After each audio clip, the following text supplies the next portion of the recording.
Les Jeux Olympiques de 1968 à Mexico. Deux hommes lèvent le poing pour révéler au monde leur prise de position par rapport à l'Amérique qui l'Amérique raciste. Je vais vous raconter une petite histoire à ce sujet. Bonjour, c'est Dior. Voilà, j'ai mis voilà, je vous ai planté le décor. Donc il s'agit des Jeux Olympiques en 68. Donc c'est une course en athlétisme pour laquelle il y a trois vainqueurs, hein. Le premier est Tony Smith, arrivé premier à la course. Le deuxième est Peter Norman et le troisième Juan Carlos. Et je connaissais le premier et le troisième parce qu'ils sont connus pratiquement dans le monde entier pour leur prise de position, avoir osé lever le poing pour montrer pour faire savoir au monde quelles étaient leurs positions. Leur a valu d'être avis des Jeux Olympiques et il leur a valu aussi une grande notoriété. Je m'étais intéressée à ces deux hommes. Par contre, j'avoue, je ne me suis jamais intéressée à celui qui est arrivé deuxième, Peter Norman. Pourquoi? Parce que je sais pas, voilà, j'ai vraiment pas eu d'informations spécialement sur lui. Et qu'est-ce que je m'aperçois grâce à un article alors c'est un article de novembre 2015 qui a été une vidéo plutôt de novembre 2015 qui est apparue sur un site qui s'appelle The Young Turks, un site américain, et qui parlait de ça. Et je l'ai vu, pardon, je l'ai vu sur Facebook et j'ai eu la surprise de découvrir cet homme, Peter Norman. J'avais jamais entendu parler.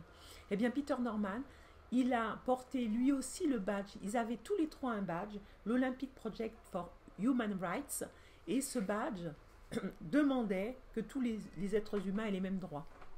Et lui, il a été solidaire de ça. C'est lui qui est à l'origine de l'idée qu'il n'avait qu'une paire de gants. Donc que chacun, les deux autres protagonistes, lève le poing, chacun avec un gant, mais donc il y en avait un à la main, qui avait le gant à la main droite et l'autre à la main gauche. Et lui donc n'avait pas de gant, mais avait ce badge. Pourquoi il avait ce badge? Parce qu'il estimait qu'on devait traiter tous les êtres humains de la même façon.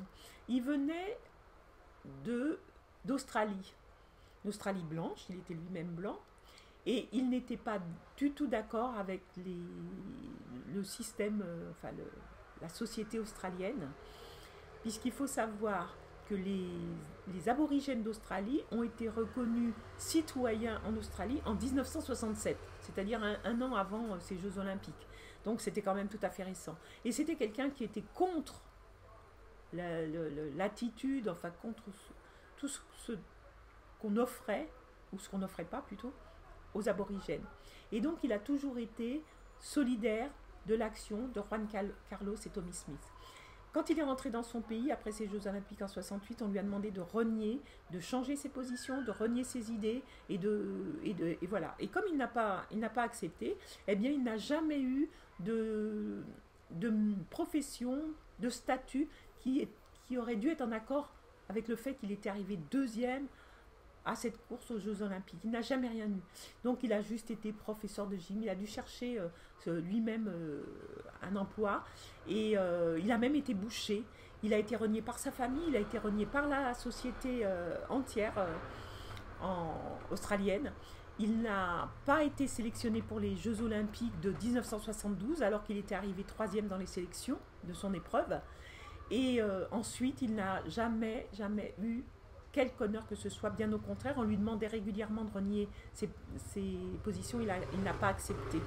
Et le fait de ne pas accepter, excusez-moi pour le bruit, le fait de ne pas accepter a fait qu'il n'a jamais rien eu. En 2000, quand il y a eu les Jeux Olympiques de 2000 à Sydney en Australie, il n'a pas été invité. C'est les États-Unis qui l'ont invité aux Jeux Olympiques de Sydney. Je ne sais pas si vous imaginez. Cet homme, donc jusqu'à la fin de sa vie, il est mort à l'âge de 64 ans en 2006, en octobre 2006.